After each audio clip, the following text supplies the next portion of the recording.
रामायण की कहानी। राम सेतु में गिलेरी का योगदान। माता सीता का हरण होने के बाद भगवान राम लंका तक पहुंचने के लिए उनकी वानर सेना समुद्र के ऊपर पुल बनाने के काम में लग जाती है। पुल बनाने के लिए पत्थर पर भगवान श्री राम का नाम लिखकर पूरी सेना समुद्र में पत्थर डालती है। भगवान राम का नाम लिखे जाने की वजह से पत्थर समुद्र में डूबने के बजाय तैरने लगते हैं। यह सब देखकर सभी वानर काफी खुश होते हैं और तेजी से पुल बनाने के लिए पत्थर समुद्र में डालने लगते हैं। उस वक्त वहां एक गिलहरी भी थी जो मुंह से कंकड़ उठाकर नदी में डाल रही थी।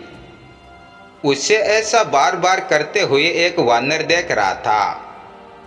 कुछ देर बाद वानर गिलहरी को देखकर मजाक बनाते हुए वानर कहता है, हे गिलहरी, तुम इतनी छोटी सी हो, समुद्र से दूर रहो।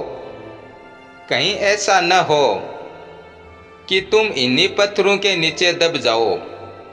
यह सुनकर दूसरे वानर भी गिलहरी का मजाक बनाने लगते हैं। गिलहरी यह सब सुनकर बहुत दुखी हो जाती है। भगवान राम भी दूर से यह सब होता देख रहे थे। गिलहरी की नजर जैसे ही भगवान राम पर पड़ती है, वो रोते हुए भगवान राम के पास पहुंचती है। परेशान गिलहरी श्री राम से सभी वानरों की शिकायत करती है।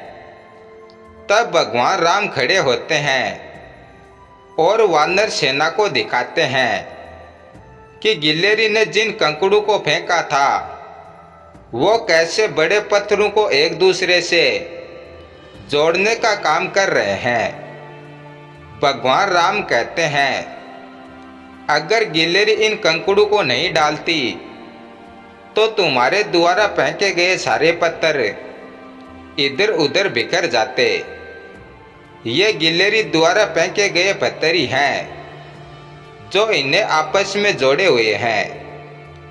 पुल बनाने के लिए गिलहरी का योगदान भी वानर सेना के सदस्यों जैसा ही अमूल्य है। इतना सब कहकर भगवान राम बड़े ही प्यार से गिलहरी को अपने हाथों से उठाते हैं। फिर गिलहरी के कार्य की सराहना करते हुए श्री राम उसकी पीठ पर बड़े ही प्यार से हाथ फेरने लगते हैं। भगवान के हाथ फेरते ही गिलहरी के छोटे से शरीर पर उनकी उंगलियों के निशान बन जाते हैं।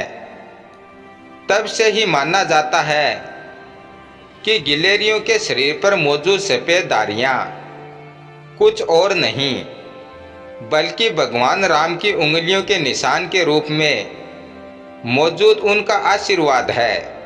धन्यवाद।